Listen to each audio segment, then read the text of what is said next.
بسم اللہ الرحمن الرحیم۔ السلام علیکم پیارے دوستو، امید کرتے ہیں آپ سب امن میں ہوں گے اور خوش و خرم ہوں گے۔ آج ایک نئی ویڈیو کے ساتھ حاضر ہوئے ہیں۔ اللہ سے دعا ہے کہ اس کے سبب ہم سب کے علم اور ایمان میں اضافہ ہو، آمین۔ صدقہ بن مرداس نے اپنے والد سے روایت کی ہے کہ انطاکیہ کے علاقے میں نے ایک اونچی جگہ پر 3 قبریں دیکھیں۔ ان میں ایک پر یہ الفاظ لکھے تھے: زندگی سے وہ شخص کیا لذت حاصل کر سکتا ہے جو یہ جانتا ہو خدا اس سے ضرور باز پرس کرے گا، اور اس شخص سے مخلوق کے ساتھ کی جانے والی ناانصافیوں کا بدلہ لے گا اور بھلائیوں کی جزا دے گا۔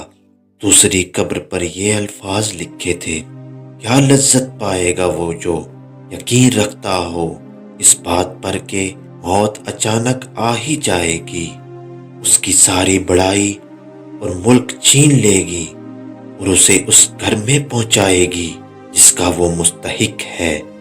تیسری قبر پر لکھا تھا: کیسے مزے لوٹے گا وہ جس کا رخ ایسی منزل کی طرف ہے کہ جس پر اترنا جوانوں کو بوڑھا کر دیتا ہے، جو چہرے کے نقوش کو بہت جلد مٹا دیتا ہے اور جس کے جوڑ بوسیدہ ہو جائیں گے۔ راوی کہتا ہے کہ میں اس بستی کے ایک بوڑھے کے پاس گیا اور پاس بیٹھ کر اسے کہا: میں نے تمہاری بستی میں ایک عجیب بات دیکھی ہے۔ اس نے پوچھا: کیا دیکھا؟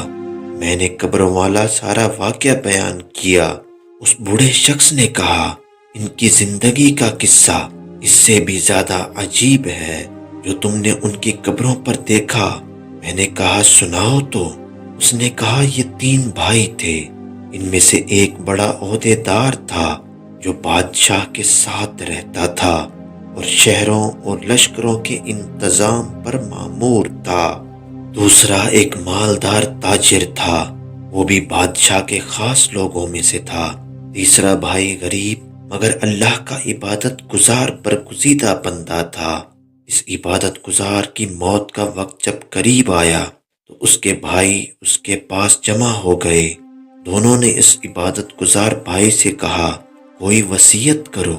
اس نے کہا: اللہ کی قسم، میرا کوئی مال نہیں کہ میں کچھ وصیت کروں، نہ میرا کسی پر قرض ہے جس کے لینے کی وصیت کروں، اور میں نے دنیا میں کوئی چیز چھوڑی نہیں جس کے لٹنے کا اندیشہ ہو۔ عہدیدار بھائی نے کہا: اے میرے بھائی، یہ میرا مال تیرے سامنے ہے، اس میں سے جو چاہے کر لو۔ اس نے رخ موڑ لیا۔ تاجر بھائی نے کہا: میرے بھائی، تجھے میری کمائی اور دولت کا پتہ ہی ہے، اس میں سے کچھ خرچ کر لو تاکہ کسی کی بھلائی ہو جائے اور ثواب تمہیں مل جائے۔ وہ عابد بھائی دونوں کی طرف متوجہ ہوا اور کہا: مجھے تمہارے مال کی ضرورت نہیں ہے، لیکن میرا ایک کام کر دینا۔ انہوں نے کہا: وہ کیا؟ اس نے کہا: جب میں مر جاؤں مجھے غسل دے کر کفن پہنا کر ایک اونچی جگہ دفنا دینا اور میری قبر پر لکھ دینا: زندگی سے وہ شخص کیا مزہ لے سکتا ہے جو یہ جانتا ہو خدا اس سے باز پرس کرے گا اور اس سے بندوں کے ساتھ ناانصافی کا بدلہ لے گا اور نیکیوں کی جزا دے گا۔ جب یہ کام کر لو روزانہ میری قبر پر آیا کرنا، شاید تمہیں نصیحت نصیب ہو۔ انہوں نے اس کی موت کے بعد ایسا ہی کیا اور اس کا عہدیدار بھائی روزانہ وہاں آتا اور ان الفاظ کو پڑھ کر روتا۔ تیسرے دن جب وہ آیا اس کو ایک خوفناک آواز آئی، اس کا دل پھٹنے لگا اور گھبراہٹ اور خوف سے جلدی گھر چلا گیا۔ جب رات ہوئی تو اس نے اپنے بھائی کو خواب میں دیکھا اور اس خوفناک آواز کے بارے میں سوال کیا۔ اس نے کہا: وہ ہتھوڑے کی آواز تھی، مجھے کہا گیا تو نے ایک مظلوم کو دیکھا تھا مگر اس کی مدد نہ کی تھی۔ چنانچہ جب وہ شخص صبح اٹھا تو کافی غمگین تھا۔ اس نے اپنے تاجر بھائی اور کچھ خاص لوگوں کو بلا کر ان سے ذکر کیا اور کہا: بھائی نے جو قبر پر الفاظ لکھوائے تھے وہ شاید میرے لیے تھے، میں تمہیں گواہ بنا کر آج توبہ کرتا ہوں اور تمام عہدہ چھوڑ کر اللہ کی عبادت کے لیے جنگلوں میں نکل جاؤں گا۔ چنانچہ اس نے ویسا ہی کیا۔ جب اس کی موت کا وقت قریب آیا تو تاجر بھائی آیا۔ اس نے پوچھا، بھائی کوئی وصیت؟ اس نے کہا، اب تو مال کوئی نہیں رہا، لیکن میری ایک خواہش ہے، جب میں مر جاؤں تو مجھے بھائی کے ساتھ دفنا دینا اور میری قبر پر لکھنا، کیسے لذت پائے وہ شخص جس کو یقین ہو کہ بہت جلد اس پر موت اچانک آ جائے گی اور اس سے دنیا کی تمام آسائشیں چھین لی جائیں گی۔ چنانچہ تاجر بھائی نے ایسا ہی کیا۔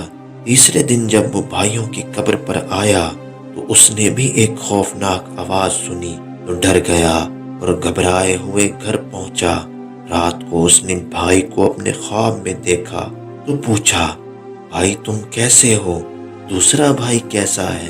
اس نے جواب دیا، میں ٹھیک ہوں، لیکن دوسرا بھائی تو نیک لوگوں کے ساتھ رہتا ہے۔ تاجر نے کہا، ہمارا کیا حال ہوگا؟ اس نے کہا، جس نے دنیا اور آخرت کے لیے جو کیا وہ عنقریب دیکھ لے گا۔ اس تاجر نے بھی یہ سن کر دنیا سے کنارہ کشی کر لی، اپنا مال تقسیم کر دیا اور اللہ کی عبادت کرنے لگا۔ اس کا ایک بیٹا بڑا ہو کر ایک خوبصورت اور باکمال نوجوان بنا اور تجارت شروع کی، یہاں تک کہ تجارت میں ایک اہم مقام حاصل کیا۔ اس کے باپ کی موت قریب آئی تو اس نے پوچھا، ابا جان کوئی وصیت نہیں کریں گے؟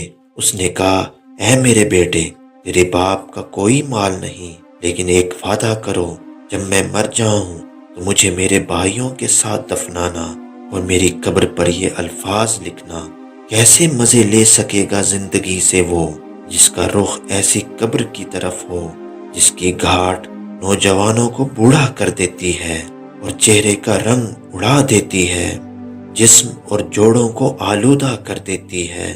جب یہ کرو تو اس کے بعد 3 دن تک تم میرے پاس آ جانا اور میرے لیے دعا کرنا۔ اس نوجوان نے اپنے باپ کی وصیت پر عمل کیا۔ جب تیسرا دن آیا تو اس نے ایک آواز سنی جس سے ڈر کے مارے اس کی چیخ نکلی، اس کی جلد سکڑنے لگ گئی، رنگ اڑ گیا اور بخار چڑھ گیا۔ وہ گھر واپس آ گیا۔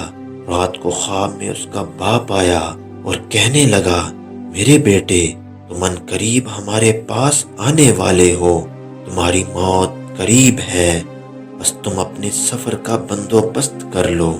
راوی لکھتا ہے کہ وہ نوجوان اس خواب کے بعد 3 دن تک زندہ رہا اور پھر کلمہ شہادت پڑھ کر سو گیا اور وفات پا گیا۔ لوگ اس کی قبر پر آ کر دعا کرتے، لوگوں، بے شخص جو سچے دل سے توبہ کرتا ہے تو اللہ اس کی دعا قبول کرتا ہے۔ اللہ ہمیں بھی مرنے سے پہلے توبہ نصیب فرمائے اور اپنے عذاب سے بچائے، آمین۔